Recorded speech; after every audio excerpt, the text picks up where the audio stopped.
Hey everybody, Bat Merc here. Today I'm going to be reviewing Shadowpunk #1.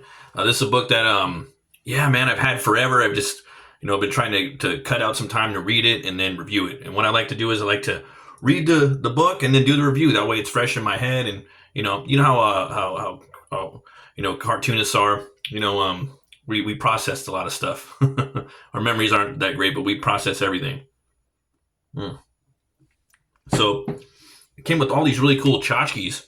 This really cool sticker right here. We got this awesome magnet. I love this. This is like the back cover of the book too. I think that looks really cool. Check that out. Huh? So cool. Got this magnet too. Badass. And look at this metal card, man. It's got like a... Yeah, look at that, man. I really dug this book too because it's like a futuristic version of like a post-apocalyptic version of Detroit, and that's where like my dad's side comes from. So the creator Shadowpunk, he online, man, I always used to hit him up and tell him that, like, I can't wait to read this book and finally get to do it. There was a trailer for this book too, actually. It's on the Indiegogo page. If you go and check it out, it's Indiegogo. You just type in Shadowpunk Indiegogo on Google and it takes you right there. I'll have a link in the description. But a 9-minute video, man. Who the heck makes a 9-minute video for a prequel of their comic? This guy does, and it's awesome. And I showed my daughter. She loved it. And one thing I really liked about that is that she got really interested in the characters. And I went and read the book, and well, let's get into it. There's the front cover. I really love this just old school flat style that he's doing. I think it's cool, man. It really just pops and sticks out. And like the older I get, the more I'm really growing to like just flat colors, man. Just really basic stuff, And this book is anything but basic. But the cover, the color, basically the concept of what he went with on here, just real flats. And you go to the back, and these aren't flats, He has a whole palette for this book though, which is like blue and red and kind of has this like sunsetting feel to it, or dawn, if you will. And I love it. And that's just epic. Looks like it could be a like a movie poster or something like that. But yeah, let's get into the book. It's created by Matt Simek.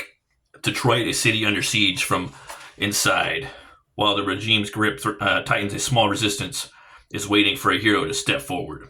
Surviving on her own and searching for her lost family, she's obvious to the forces that control her life. She thinks she's alone. So we got this awesome page right here. Look at this art right here. Look at that. Any moment.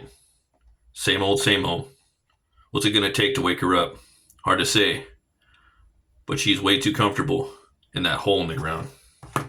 And what I like about this book too, there's some little like chapters of it, like part 1, The Path Out of Hell. I love it when people do that with their stories, and I think it works really good with comics. It works really good with movies too. I know recently they're doing that a lot more, like in what the Northman was doing it. Eggers did that, and then Panos Cosmatos did that in the movie Mandy. I think it had like 3 chapters. And that like final chapter is obviously the most metal. And yeah, we got the girl from the beginning. Maybe it's time to move and shake things up. Trust me, my new plan is flawless. I'll definitely get her moving. And so this guy right here, he's a big, he's something. You want to pay attention to him. Just more junk. After 6 months, you'd think I would have found them already. Are they even alive, or am I stuck here alone forever? At any rate, I'm worried she won't last much longer. Me too. Sooner or later, if the gangs don't get her, the guild will. We just have to hope she finds us before that happens. Then we're dead in the water, my friend. Dead in the water. So I love the way that he's setting up the panels in here. He jumps from like traditional to like basically like an artistic way that he does his paneling in here, his cartooning, his draftsmanship. It's really, really cool. Really artistic too. Really artsy. Lots of really cool shots. Very cinematic too. She's down here, she's trying to survive. She's chewing on some fish heads, not too bad actually. Chomp, chomp, chomp. Thief! And then you got this here. This is the main villain of the book. This is the rat.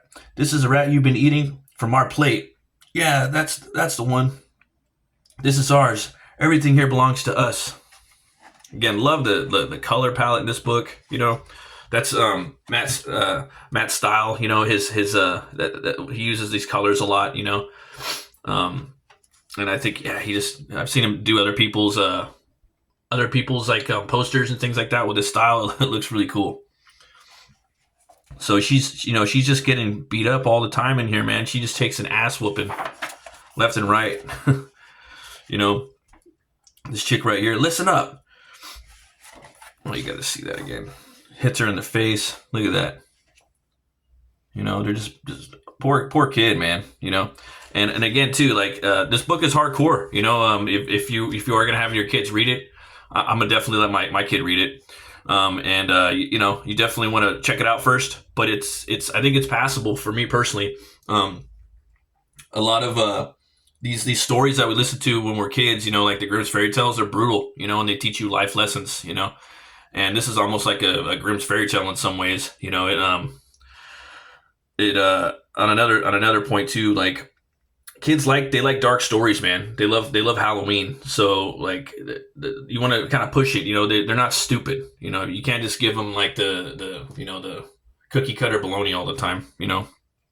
And just the struggle that our main character in here has to go through the full book, man. It's enduring, and the artwork. Yeah, man. I just want to show you guys. The story is epic too. So she gets in this initiation. She has to try to get into this gang. She's just trying to survive and trying to find her parents, you know. Look at that. And this girl right here, the main leader, she wants to be basically like brought into this big part of the resistance, you know, ones that are kind of running this city. And she's just trying to do whatever she can to get their notice. Trying to go through this book without showing too much and spoiling too much. But they get their asses handed to them, man. They try to jump this gang, and then the baddie, she blames everything on Shadowpunk. You know, Shadowpunk gets some metal put to her face and thrown out of the gang. And you jump to part 2. Dark thunder rolled around the shore. She wakes up. She's trying to find a place again. Again, look at the artwork in here, man. This guy really has his own style. I mean, I'm so jealous of this guy. There it is again, the owl. You know, what's up with that?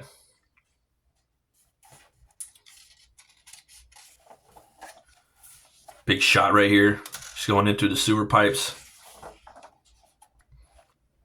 She sees this warring Michelangelo possibly, you know, coming down on her. She's inside of looks like a building downtown, you know, maybe the courthouse or something like that. Maybe a church. And no, little does she know it's just a statue. She meets this guy right here. And you know, he's gonna show her a thing or two. Now this right here, I really love the way that he set up this page right here. You come down right here like that, and then you go up like that. I did that on one of my pages too, and I think it's really cool. I think it's very creative, and just the way that he leads you up to where they're going. And that's all I'm going to show you guys. You know, I don't want to spoil this book. I think everyone needs to read it. It leaves it open for the second one. It looks like he's definitely going to do another book, maybe 3, and I'm definitely going to back it. I can't wait to know where the story goes. But this is like it pulls on the heartstrings, man. This guy made a book that was really good, and you know, to be honest with you, like when you look at it, you're like, I don't know, you know, if that's gonna be for me or what. But as soon as you get into it, it's such a compelling story. It's got a cool character. You know, I know my you know, my daughter does. You know, she's gonna dig this too. The artwork is spectacular. It's just on another level, man. Just what Matt was doing with this book. I definitely give it 2 horns way up.